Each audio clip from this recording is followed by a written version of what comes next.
You are listening to Processing Trauma Out Loud, conversations about trauma and healing from two women who are doing the work.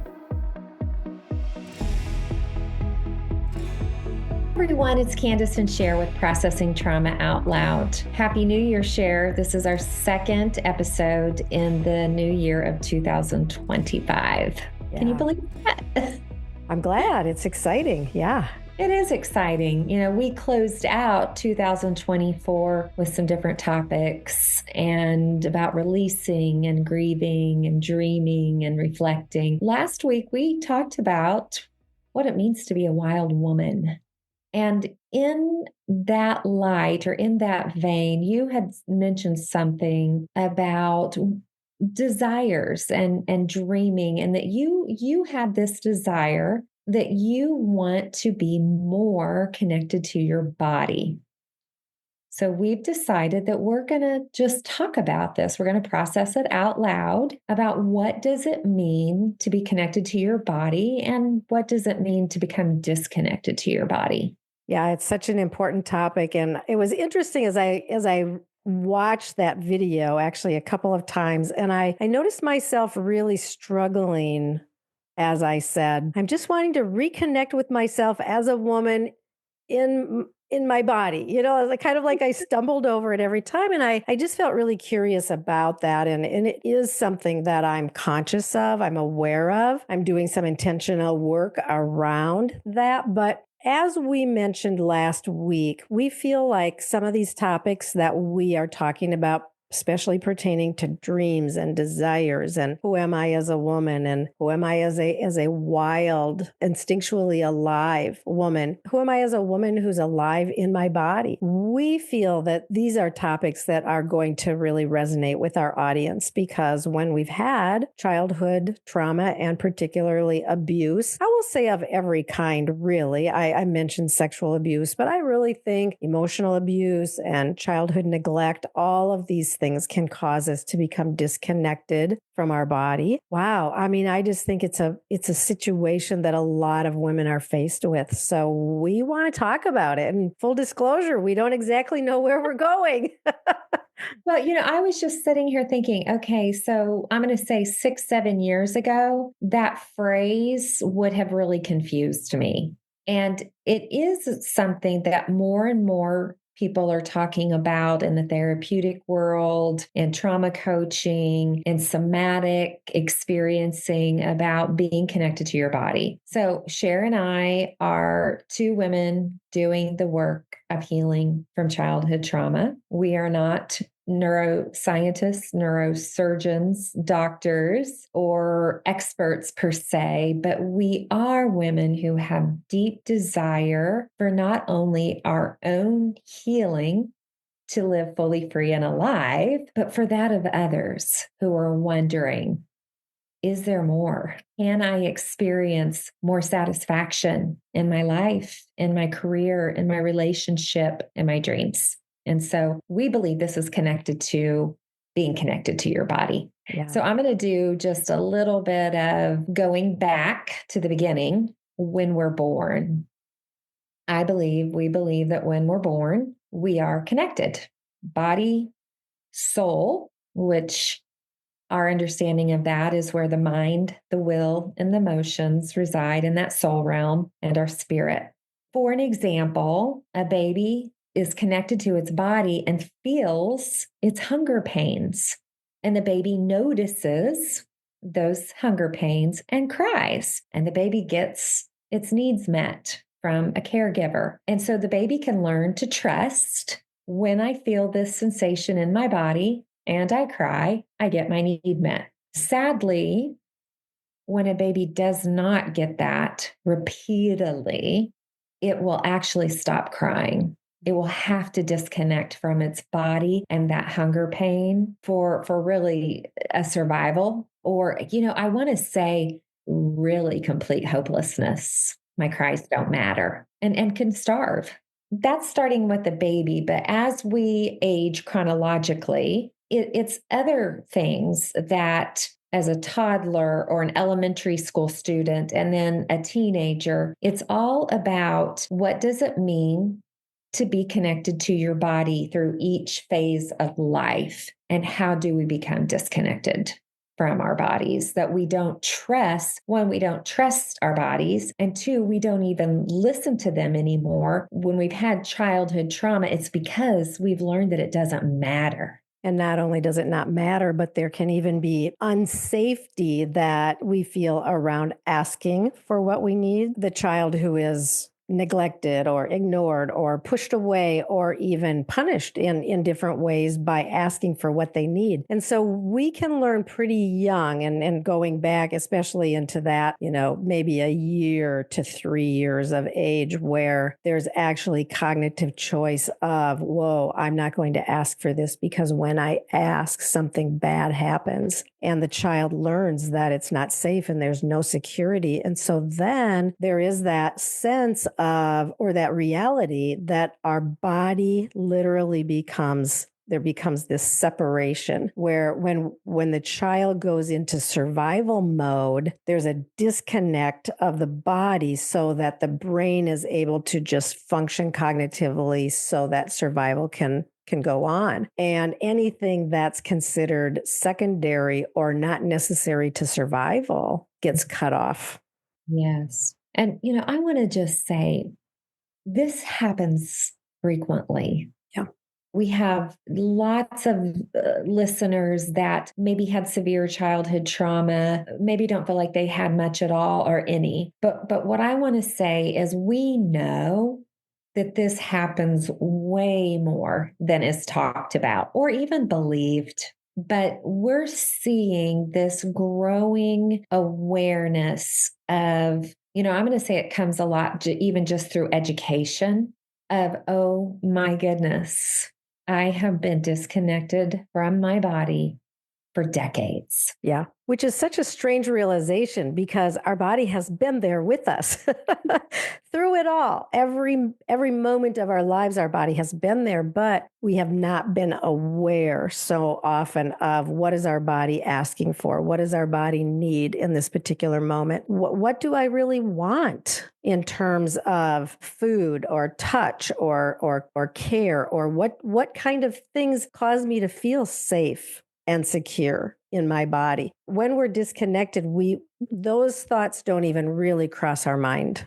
What's coming up for me is, so I'm going back to my teenage years and like this idea of, we were created for connection, to be interdependent. And actually, we are born completely dependent. And then in age appropriate ways, we begin this interdependent dance with the human race and our primary caregivers. But I know for me in my teenage years, that the grief of not having the kind of connection that I needed to flourish, I had to disconnect and I went into a lot of numbing behaviors. Right? Numbing behaviors are a disconnection from what the body truly needs. And a lot of those numbing behaviors even happen through the body. Right.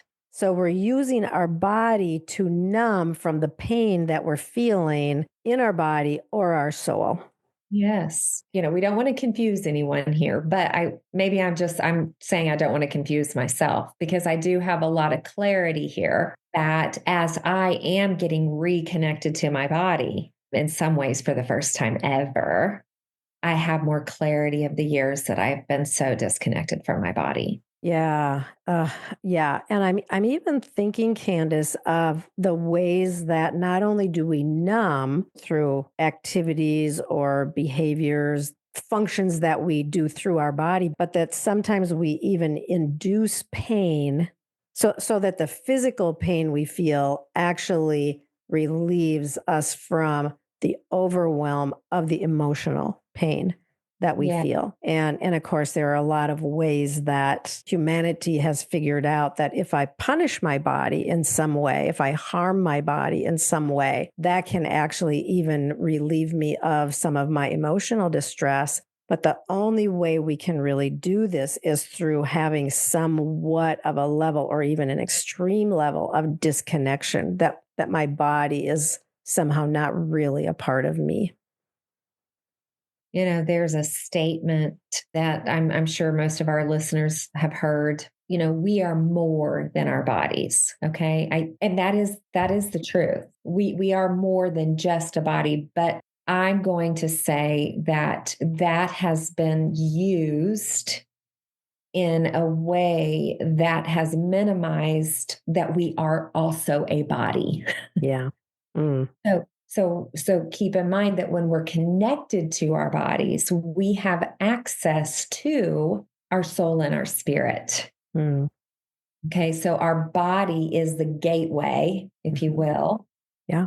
to having access to what's going on in my soul that's in there, what's happening in my spirit that's in there, but it does come through the body. Yeah. And we talked a little bit, Kandace, and I want us to come back to this about how do we begin to, we know we're moving through this way too fast, but the reality is that trauma causes us to become disconnected from our body so that we're cut off. We're not aware of the needs of our body and the wants, the desires that we have for what we want to, how we might want to experience pleasure, or what kind of situations feel good to my body, what kind of situations don't feel good. But we talked about just the pathway to reconnecting. And we did talk a little bit about awareness. And I'm wondering if you want to just talk a little bit about, as we now recognize, like, hey, I have desires. I'm beginning to reconnect more with my body and I want to connect more. What are some of the ways that we can begin to reconnect?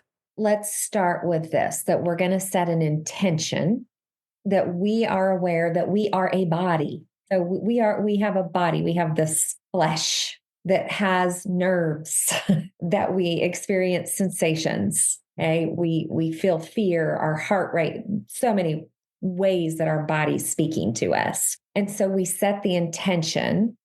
One way to be connected to my body is to set the intention to notice what is happening in my body. What do I feel? What are the sensations? The intention is first.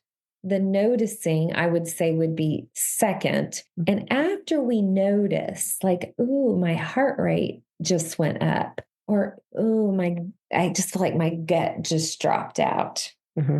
Then we slow down and say, what do I need or what do I want in this moment based on what's going on in my body? Like, what is my body trying to tell me?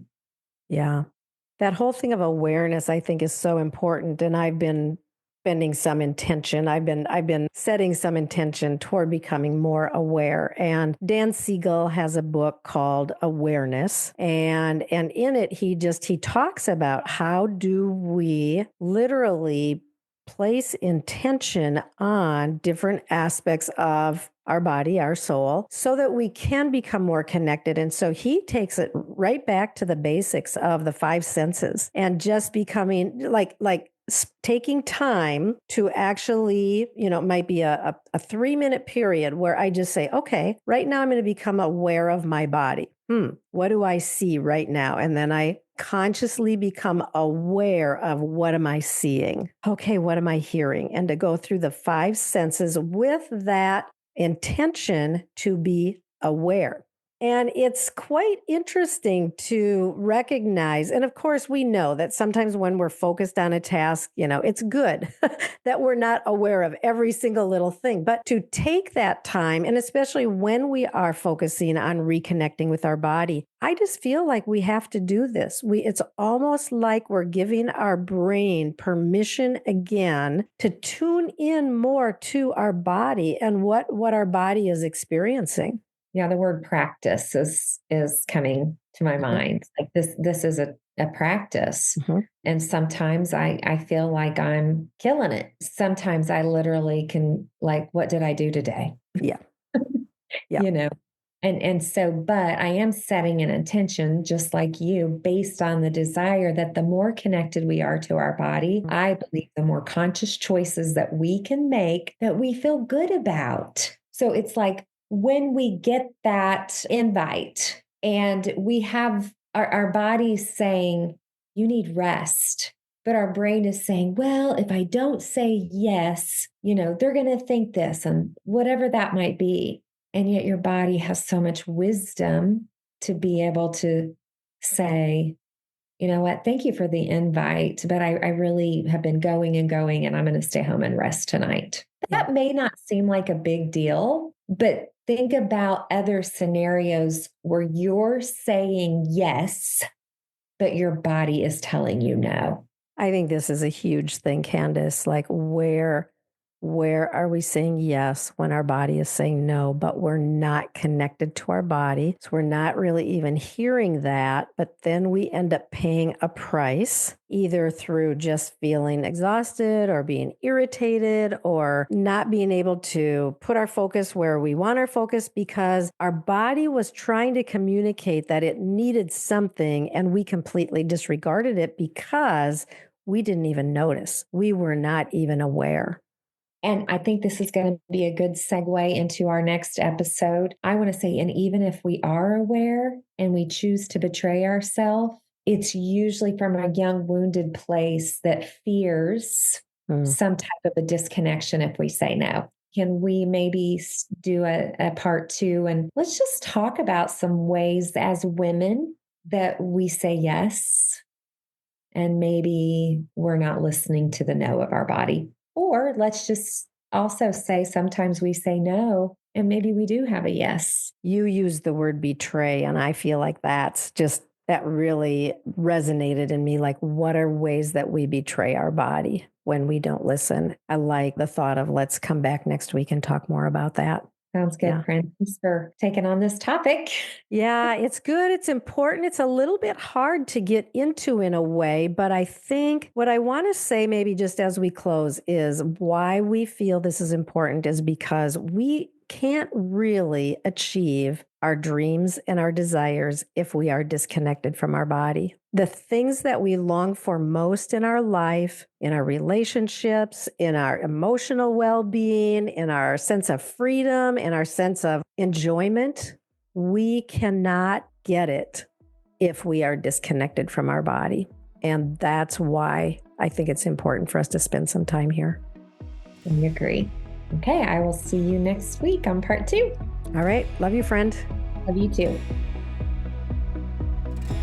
Thank you for listening to Processing Trauma Out Loud. Make sure to check out the show notes for links to suggested resources and social media. Like, subscribe, and follow to keep up with our weekly content. And if you don't mind, take a moment to rate and review us. Your feedback is extremely valuable and contributes to the success of this podcast. One last thing. If you have found this podcast helpful in any way, or if you have questions on how to take the next steps on your healing journey, please reach out to us via email at KandaceSher@gmail.com. That's KandaceSher@gmail.com. Our sound engineer is Jeremiah Jones of Auditory LLC. We welcome you to join us for more conversations soon. Take care.